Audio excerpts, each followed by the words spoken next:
Hey everyone, welcome back to my channel for another Genshin Impact video, and today's video is going to be all about Kazuha here. A couple weeks ago, I actually made a video talking about why I'm going to be wishing and pulling for Kazuha, and if you want to see my pain of trying to actually pull him and roll for him and me losing my pity to a 5-star that I didn't want, I have another video on my channel that you can check out for that too. And so now we've had Kazuha for almost 2 weeks now, which is kind of crazy to think. His banner is almost up at this point, and I'm going to talk about how he actually helped me clear the Spiral Abyss with 36 stars for the first time.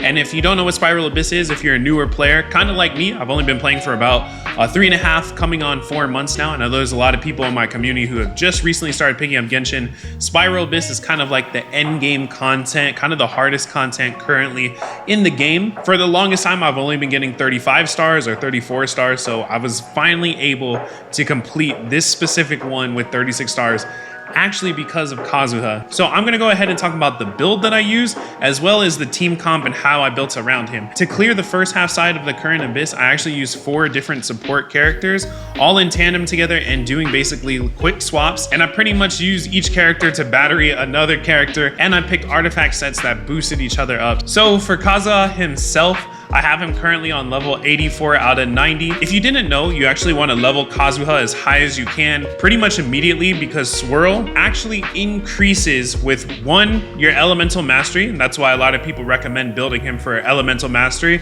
but also it's based on your actual level. So the higher level that he is, the more attack damage he's going to do with his Swirl damage. So I currently have him 84 out of 90 because I have no Mora and I have no experience books because I'm very broke in this game. So currently his max HP is almost 20k, attack being 1.2k. Elemental mastery is only 376. I know a lot of people probably recommend trying to get it up to like 400 or above, so that way he can increase his damage as well as buff the damage with the team party, but this is all I could do because you'll see in a second, my artifacts are absolute garbage. So if I go into the details here, I have 59% crit rate, almost 120% crit damage, so a 1-to-2 ratio, which is what most people aim for. The energy recharge is really high at 174. That's because I'm actually using the Sacrificial Sword, and I'll get into why I chose that weapon for this particular run here in a second. And you can see he has a 61% Anemo damage bonus on there, and that's because I'm actually running an Anemo damage artifact on him as well.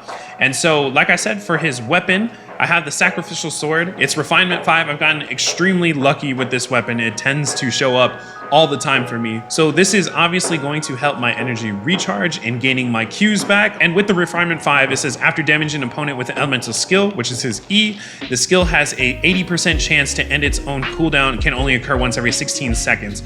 This is an incredible passive because basically I can turn into a bootleg Xiao, who I don't have, by being able to spam his elemental skill here. But moving on to the artifacts here, I do have a 4-piece Viridescent. I feel like this is pretty standard build for him. A lot of people are saying to stack up elemental mastery. Like I mentioned, I have almost none. My flower here only has plus 16 elemental mastery. My feather has plus 21 on here. I am running an elemental mastery sands here, as you can see. And I also have the Anemo damage cup here, which has a whole lot of crit damage, which was really nice. The other subs are whatever. And then finally, I have a crit rate headpiece here. It's only plus 16 currently, but I had no problem. I'm broke and out of Mora, and so that's why I haven't raised it to 20 yet, but that'll come in time. A lot of people will be out there recommending you to do elemental mastery as your main stat for your headpiece, your goblet, and your sands, which I can understand and agree with. I just don't have those pieces because the Viridescent set hates me. So then constellations, he's C0, talents 666, pretty easy to get there. So I feel like this is kind of a lower investment Kazuha overall. So now to talk about the comp itself, this is the actual 4 that I ran here. It's Bennett, Yanfei, Kazuha, and Jean. Bennett here, I'm gonna go over this pretty quickly. 14k HP, doesn't really matter. 1.3k attack. His ult is going to heal my characters as well as boost their attack. If you don't know, that's how Bennett works. And that attack boost is based on his actual attack stat. So I just kind of did what I could to get his attack all the way up there as much as I could. The other stuff I don't think really matters too much. Like crit rate is horrible, as you can see, not even 40%. Crit damage, not even 55%. Energy recharge is 136. I need to make sure to have that up so that way I can be consistently spamming my Qs with him and with Kazuha. Pyro damage a little bit in there with the cup. As for his weapon, another weapon I've gotten extremely lucky with is the Aquila Favonia. I've pulled 2 copies of this, so I have my weaker one here on Bennett. The passive of the Aquila Favonia saved me many a times. When you see the footage, I actually took damage a couple of times, but because of the passive, I was able to not only heal, but then apply some damage to the opponent as well, which was really helpful in some circumstances. As for the artifacts here, I'm actually running a 4-piece Thundering Fury, and this might seem counterintuitive, but this is specifically made for floor 12, chamber 3, when you have to fight the Abyss Lector, I think is what he is, because that enemy has that Electro Shield. In the 4-piece set here, it says increases the damage caused by overload by 40%. On top of that, triggering such effect decreases the elemental skill cooldown by 1 second, can occur once every 0.8 seconds. So pretty much I can just spam Bennett's E while he's in the ultimate over and over and over, and continually I'm able to heal as well as break that shield down, because like it says here, I'm going to be getting increased by 40% to the overload damage that I'm doing to the shield. As for constellations, I do have him C5. This is because of Kazuha's banner. I only had him C1 before, and I've gotten all the way to C5. I actually haven't looked too far into what some of these necessarily do, honestly. Talents are 1, 7, and 10. I pretty much prioritize just his ult for that healing bonus and also for the attack increase as well. Before I get into Yanfei, I kind of want to talk about Jean real quick. Jean, I'm pretty sure you could replace this comp with like Sucrose or something like that. This Jean is not very invested into either, as I'm about to show you. She does have a pretty nice amount of attack, so if I'm waiting on the cooldown of some of the E's, I can swap to her and just do a little bit of DPS for sure. She's running a level 90 Aquila Favonia, so that's the other one, and when she takes a hit, she can actually like heal and also apply some damage too, which is really nice. Her artifacts, I'm running her on a 4-piece Noblesse, which doesn't make any sense for her really, but all I'm trying to do is swap her in, use her E to actually battery Kazuha for the most part, and when she does actually get her Q, I'm just going to spam it immediately so that way all my characters can be healing as much as possible pretty much in that time, and then also increase their attack by 20% for 12 seconds, which is that 4-piece bonus there.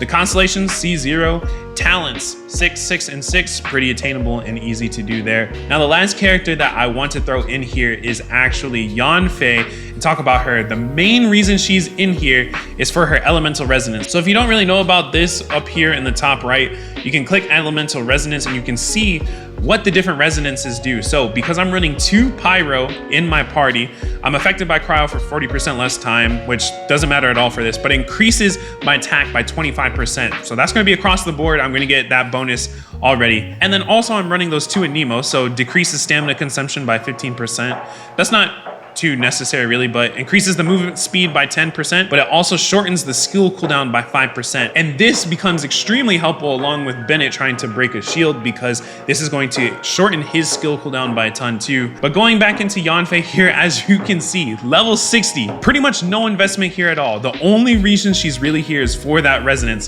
The only times I really swap into her is to use her E to battery for Bennett. So if I click her details, she literally has 5 crit rate and 50 crit damage. She has absolutely no investment into her at all. The weapon I'm running on her though is the Thrilling Tales of Dragon Slayers. So this is a 3-star weapon that you probably have, but you might have foddered off. But as you can see here, the refinement rank 5 that I have here, and this is super easy to pull, I'm telling you.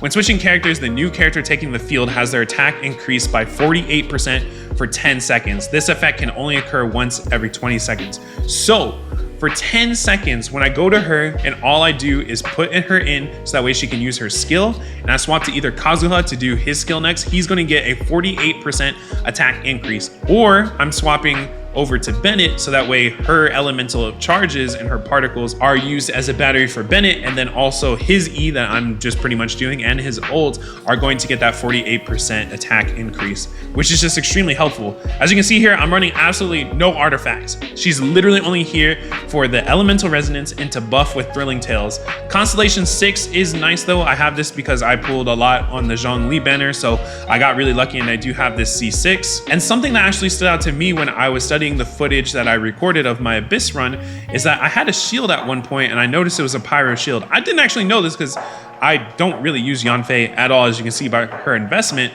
But her Constellation 4 is when done deal, which is her Q, is used, it creates a shield that absorbs up to 45% of Yanfei's max HP. I had no idea that she could actually pop a shield. So there's one moment in 12-3 where I used her Q and I had a shield, and that actually came clutch because I didn't take a couple hits that I probably should have, and it made that run. And that's actually kind of what clutched out my run. So won't lie, that was super helpful. Her talents, literally 2, 4, 4. Absolutely no investment. So that's the comp, and like I said, it's all supports, but how do you actually put this into practice? The sequence is that I run in with Bennett, I use an E, and then I immediately use a Q. The reason why I'm using the E before the Q is because if you pay attention, if you hit the E, the particles are gonna fly to you for your ultimate to charge that up, right?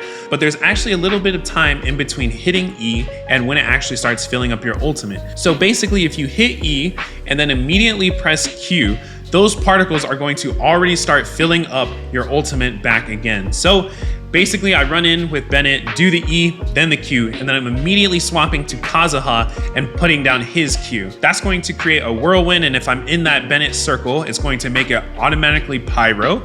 And then from there, I can hopefully start spamming some of my E's. So I usually do a hold E to start, and then I do a tap E back to back. And this actually made floor 12-1 and 12-2 pretty simple, I will say, but the biggest issue I kept running to was 12-3. My second half team consists of my absolutely busted, at least for my account, is the best character I have in Zhongli. The issue that I was really having was with the first half of 12-3 with that Lecter. So I knew I had to get my rotation down absolutely flawlessly. So it took a lot of practice. This actually took a ton of tries to do, but the biggest issue I was running into was actually grouping and breaking the shields of those mages. I was able to do a ton of damage to the Lecter himself and focus on him, but the issue I kept having before I had Kazuha with this Abyss run was that I just couldn't break their shields fast enough, group them fast enough, and be applying enough damage to leave enough time for my second half team to go in and do what they do. So I'm gonna go ahead and show a little bit of my 12-3 run here,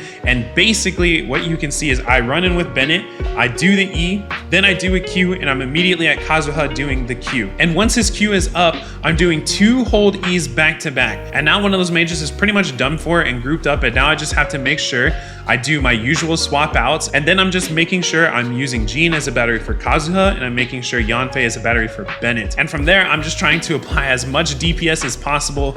As you can see, quick swapping out between all of my characters, trying to get as many Bennett ults up as possible. And then again with Kazuha, trying to make sure I'm getting his ult up as much as possible as well. I'm also using ults to use as iframes, so when I see big attacks coming my way that I don't think I'm going to be able to dodge, that way those invincibility frames don't affect me and it doesn't slow down my time and my progress. I ran this over and over and over again to make sure I learned and understood the attack patterns of the Lecter, so that way I wouldn't waste time getting hit by them and then using precious seconds to run back to attack them again. And at the end, like I mentioned, using Thundering Fury on Bennett, and because of the cooldown buffs that I have, being able to spam Bennett's E over and over, it broke the shield with plenty of time, so that way my second half team can run it. So a lot of information that I just threw into that. If you're not tracking, let me know in the comments, and I can start trying to do more content where I break down some of these compositions, why this one specifically worked for this, and then let me know if you want me to go generally over some more theory crafting and how I thought this might work out and how I was able to actually apply it. But thanks for watching. I'm just gonna go ahead and play the footage of me doing the run with them through all floors. Do you have Kazuha? Let me know. Are you enjoying him? He has to be one of the most fun characters that have come out, and I'm just having so much fun using him. Gotta say, he's coming up close to taking that favorite character spot over Zhongli, but not really. So please make sure to like, comment, subscribe. Thanks for watching, and I'll see you in the next one. 俗话说，等在原地是不会有好事发生的。当然，我来保护大家。可叹落叶飘零，顺风。以剑为师。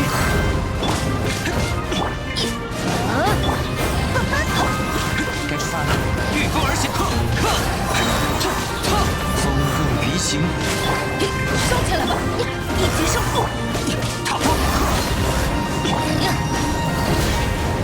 有大家在身边。散风之神，请指引。速速退下。可叹落叶飘零，顺风解衣。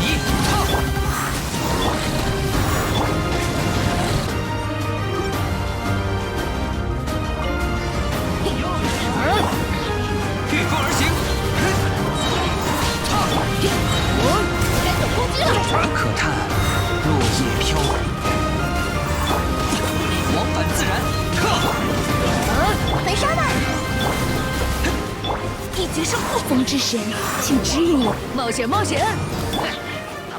御风而行，我来保护大家，一决胜负。风步鱼行，朔风紧克，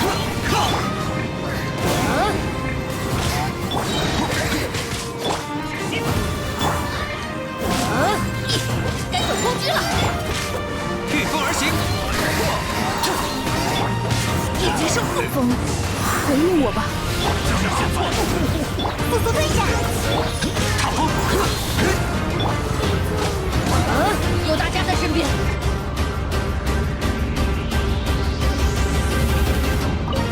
冒险吗？有大家在身边。风步鱼行，御风而行，克，往返自然。风，回应我吧。一决胜负。回杀吧！朔风解翼，云野，夜明，收起来吧，我来保护大家。速速退下！